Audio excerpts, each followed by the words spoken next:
ছাত্র জনতার আন্দোলনের মুখে গত ৫ আগস্ট ভারতে পালিয়ে গেছেন শেখ হাসিনা। এর আগে রাষ্ট্রপতির কাছে পদত্যাগপত্র জমা দেন তিনি। বর্তমানে ভারতের দিল্লিতে রয়েছেন সাবেক এই প্রধানমন্ত্রী। রাজনৈতিক বিশ্লেষকরা বলছেন, শেখ হাসিনাকে বেশি দিন রাখতে চাচ্ছে না ভারত। তারা চাচ্ছে শেখ হাসিনা যত তাড়াতাড়ি সম্ভব অন্য দেশে চলে যান। যদিও এ নিয়ে আনুষ্ঠানিকভাবে কোনো মন্তব্য করেনি দেশটি। তারা আরও বলছেন, মূলত দুইটি কারণে ভারত শেখ হাসিনাকে রাখতে চায় না। প্রথমত শেখ হাসিনার নিরাপত্তার বিষয়, আর দ্বিতীয়ত বাংলাদেশে যে সরকারি আসুক ভারত তার সঙ্গে সুসম্পর্ক চায়।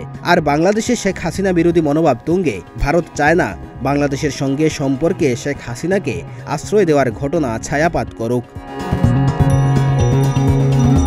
পর্যবেক্ষকরা বলছেন, সামগ্রিকভাবে বাংলাদেশের পরিস্থিতি ভারত সরকারকে একটা ক্যাচ-22 সিচুয়েশন বা চরম উভয় সংকটে ফেলে দিয়েছে।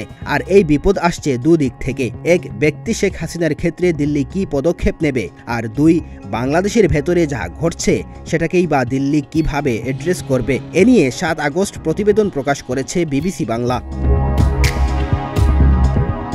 কূটনৈতিকরা বলছেন, বাংলাদেশের ঘটনা ভারতকে একটা বড় চ্যালেঞ্জের সামনে দাঁড় করিয়ে দিয়েছে। বাংলাদেশের সঙ্গে ভারতের দীর্ঘ সীমান্ত রয়েছে।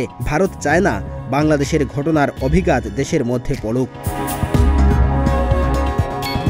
মঙ্গলবার ভারতের রাজ্যসভা ও লোকসভায় দেওয়া বক্তব্যে ভারতের পররাষ্ট্রমন্ত্রী এস জয়শঙ্কর জানান, ভারতের সঙ্গে ঢাকা কর্তৃপক্ষের যোগাযোগ অব্যাহত রয়েছে। জানা গেছে আরও কয়েকদিন ভারতে থাকবেন শেখ হাসিনা। তবে কতদিন পর্যন্ত তাকে থাকার অনুমতি দেবে নয়াদিল্লি তা জানা যায়নি। এমন প্রেক্ষাপটে শেখ হাসিনার চূড়ান্ত গন্তব্য কোথায় হবে সেটা নিয়ে অনিশ্চয়তা রয়ে গেছে এখনও। ভারতের গণমাধ্যম দ্য হিন্দু জানিয়েছে, যুক্তরাজ্যের কাছে রাজনৈতিক আশ্রয় চেয়ে ব্যর্থ হয়েছেন শেখ হাসিনা,